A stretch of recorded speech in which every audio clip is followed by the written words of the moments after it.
묵상하기 좋은 가을의 주일 아침입니다. 말씀으로 여는 하루 가운데 하나님의 은혜가 풍성히 머물기를 간구합니다. 오늘 우리에게 주시는 말씀을 봉독하도록 하겠습니다. 출애굽기 21장 1절에서부터 11절 말씀입니다. 구약 113페이지 출애굽기 21장 1절에서부터 11절 말씀입니다. 내가 백성 앞에 세울 법규는 이러하니라. 내가 히브리 종을 사면 그는 6해 동안 섬길 것이요 7째 해에는 몸값을 물지 않고 나가 자유인이 될 것이며, 만일 그가 단신으로 왔으면 단신으로 나갈 것이요 장가 들었으면 그의 아내도 그와 함께 나가려니와, 만일 상전이 그에게 아내를 주어 그의 아내가 아들이나 딸을 낳았으면 그의 아내와 그의 자식들은 상전에게 속할 것이요 그는 단신으로 나갈 것이로되, 만일 종이 분명히 말하기를 내가 상전과 내 처자를 사랑하니 나가서 자연이 되지 않겠노라 하면, 상전이 그를 데리고 재판장에게로 갈 것이요 또 그를 문이나 문설주 앞으로 데리고 가서 그것에다가 송곳으로 그의 귀를 뚫을 것이라. 그는 종신토록 그 상전을 섬기리라.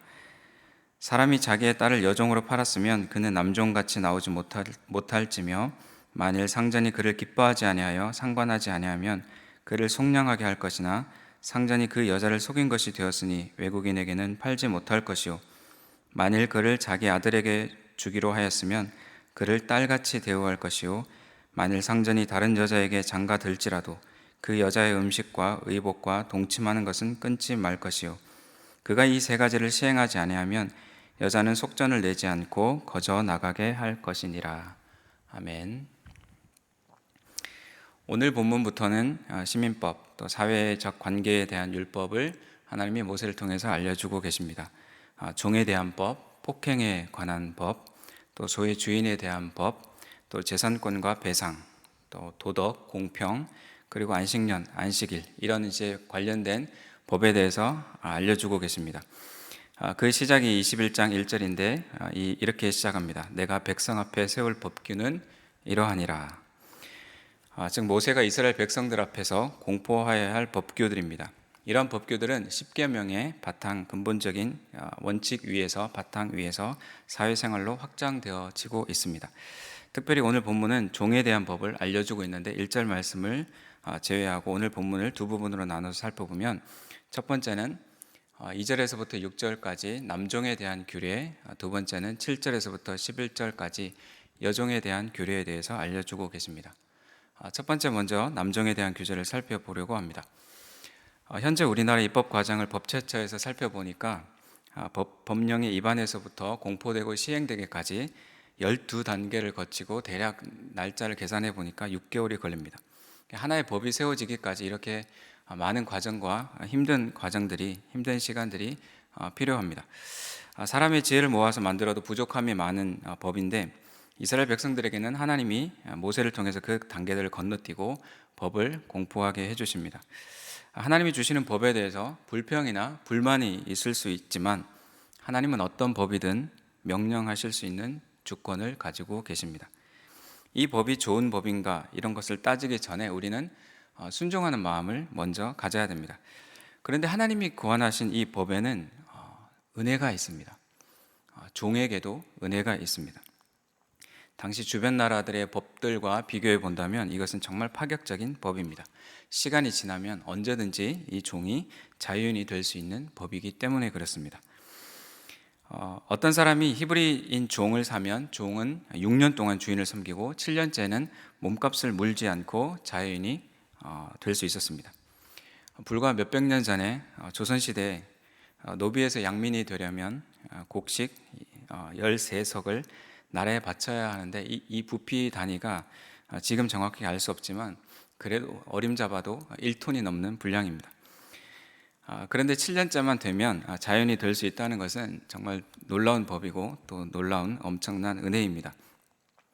종으로 섬기는 동안 장가를 들어 7년째를 맞이하면 아내와 함께 자연이 되고, 그러나 종이 주인에게 아내를 주었다면 아내와 자식들은 주인의 소유로 남게 됩니다.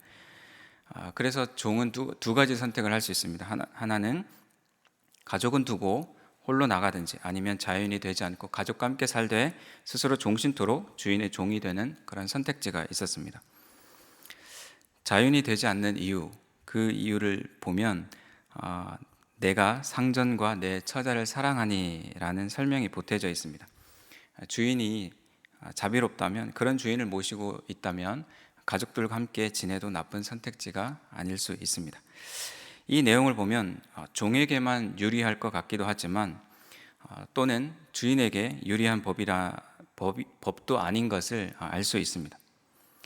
주인 입장에서 사실 더 좋은 것은 이 종을 한번 사면 평생토록 종으로 부려먹고 또 대대손손 종을 시키고 싶은 마음이 있을 수도 있습니다. 우리 역사 가운데서도 같은 동족을 노비로 삼고 세습까지 했는데, 그렇지만 하나님은 어떤 사람이든 종이 되었어도 인간답게 살 수 있는 길을 열어주셨습니다. 주인 입장에서 내가 한동안 어떤 사람을 종으로 섬기고 종으로 여기겠지만 시간이 지나면 그 사람도 다시 자유인이 될 수 있다라는 생각을 늘 가지고 있어야만 했습니다. 잠시 다른 포지션에 있긴 하지만 같은 처지가 될 수 있다라는 것이죠.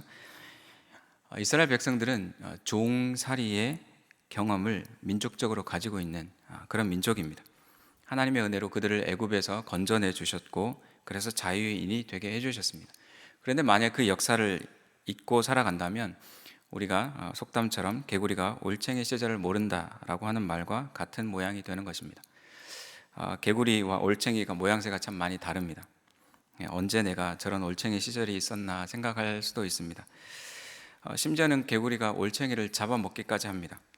자기가 올챙이였던 때를 기억하지 못하고 잡아먹기까지 하니 정말 개구리는 그때를 잊어버렸는지도 모릅니다.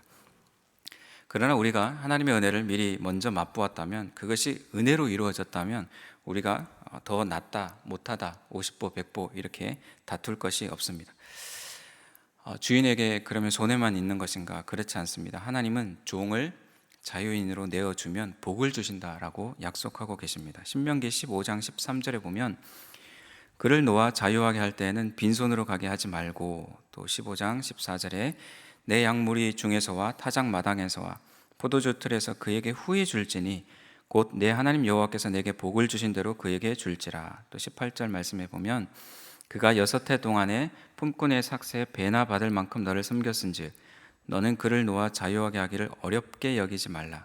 그리하면 내 하나님 여호와께서 내 범사에 내게 복을 주시리라 라고 복을 주시겠다는 약속을 하고 계십니다. 종을 자유인으로 내어줄 때. 그러니 종에게도 주인에게도 은혜가 있습니다. 지금 이것을 현대인의 삶에 그대로 적용할 수는 없지만 고용된 일꾼으로서는 열심히 품꾼의 삭새 배나 받을 만큼 열심히 일을 해야 될 필요가 있고, 또 고용주로서는 넉넉히 챙겨주는 것을 마음 어렵게 생각하지 않는 것이 필요합니다. 하나님이 모자라는 부분은 넉넉히 채워주십니다. 우리가 법대로만 살아도 좋은 세상일 수 있지만 법대로만 살면 세상이 참 삭막해질 수 있습니다. 사람들이 서로 싸우면서 다투면서 고성에 오갈 때 이런 말들을 합니다. 법대로 하라 그래, 법대로 하라고, 이런 말들을 합니다. 사실 법대로 하라고 하지만 결코 좋은 분위기에서 말하는 것이 아니죠. 또 나는 법대로 했어, 나는 법대로 했다고, 이렇게 이제 말하는 부분 속에서도 왠지 따뜻함이 느껴지지 않는 그런 뉘앙스가 있습니다. 우리가 지키고 사는 법에 얼마나 많은 허점이 있는지, 또 그런 빈틈을 치고 들어가는 연구하는 사람들이 얼마나 머리를 쓰는지 우리는 잘 압니다. 법은 최소한의 기준입니다. 하나님이 우리에게 법대로만 살기를 원하지 않으시고 종을 빈손으로 가게 하지 말고 후히 챙겨주라고 하십니다. 후히 챙겨주라고 하는 그 표현 속에서 어느 정도, 몇 퍼센트의 어떤 상여금을 챙겨줘야 할지 그것까지 구체적으로 말씀하시진 않습니다. 그 선의마저 법의 테두리 안에 넣고 싶지 않으신 것이죠. 그리스도인들은 나는 법대로 했어, 법대로 했다고 라고 말하는 사람이 아니라 법에서 하라고 하지 않는 수준까지도 행하는 사람이 되어야 할 것입니다. 죄의 종에서 하나님의 은혜로 자유인이 되었다면 우리는 자발적으로 다른 사람에게 그 은혜를 흘려보내야 할 것입니다. 여호수아 이야기를 잠깐 해보면, 여호수아가 가나안을 정복할 때 기브온 주민들이 목숨을 구하고자 꾀를 써서 조약을 맺습니다. 여호수아는 이들이 가나안 족속인 줄 모르고 그들과 조약을 맺게 되죠. 그것을 나중에 알게 된 여호수아는 기브온 주민들을 종이 되게끔 합니다. 기본 주민들은 목숨을 구하기는 했지만 대대로 종이 되는 그 삶을 살아야 하니까 이것이 뭐가 그렇게 좋은가 생각해 볼 수 있지만, 사실 곰곰이 생각해 보니까 몇 가지 은혜가 있었습니다. 첫 번째는 기본 주민들의 목숨이 살려졌다는 것입니다. 목숨을 살려주었고, 두 번째로 종으로 여기고 있는 기본 주민들이지만 그들이 전쟁의 위협을 받을 때 이스라엘 백성들은 목숨을 걸고 전쟁터로 나아가서 기본 주민들을 위해서 전쟁을 하고 그들을 살려줍니다. 종을 위해서 목숨을 걸고 전쟁에 나가준다는 것이죠. 또 종으로 그저 허드렛 일을 준 것이 아니라 중요한 일을 맡깁니다. 하나님의 집을 위하여 나무를 패며 물을 깃는 일, 이것이 결코 하찮은 일이라 할 수 없을 것입니다.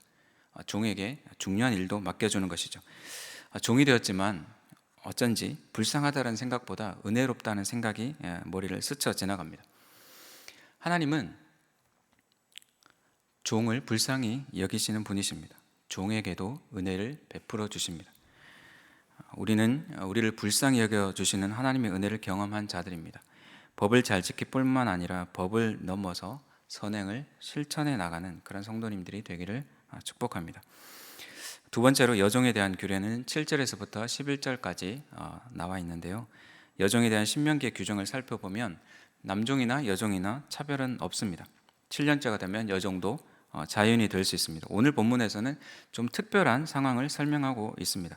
그냥 여종이 아니라 여러분들이 이제 쉬운 성경을 가지고 있거나 다른 성경을 좀 참고해 보면 주인 또는 주인의 아들과 같이 사는 부인이나 첩의 신분으로 여겨질 수 있습니다. 그래서 8절 말씀에 보면 그를 기뻐하지 아니하여 상관하지 아니하면 이라는 구절이 있는데, 이 구절의 뜻은 그녀를 첩이나 부인으로 데리고 살기를 기뻐하지 아니하면 이라는 뜻입니다. 그래서 임의로 하지 말고, 그런 종을 임의로 하지 말고 속량하라라고 합니다. 속량한다는 뜻은 몸값을 얹어서 다시 그 여자의 아버지에게로 되돌려 보내는 것입니다. 내가 데리고 살 것처럼 하고 데리고 왔지만 그렇게 하지 않은 것은 속인 것이니까 원래대로 다시 해놔야 한다는 말이죠. 그러면서 주인이 외국 사람에게 팔아서도 안 된다, 원래대로 해놔야 된다라고 말씀합니다.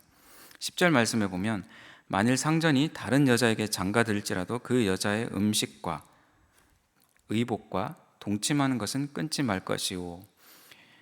다른 아내를 맞이했다 할지라도 첫 번째 여인에게 할 의무를 다 해야 된다라고 말씀하고 있는 것이죠.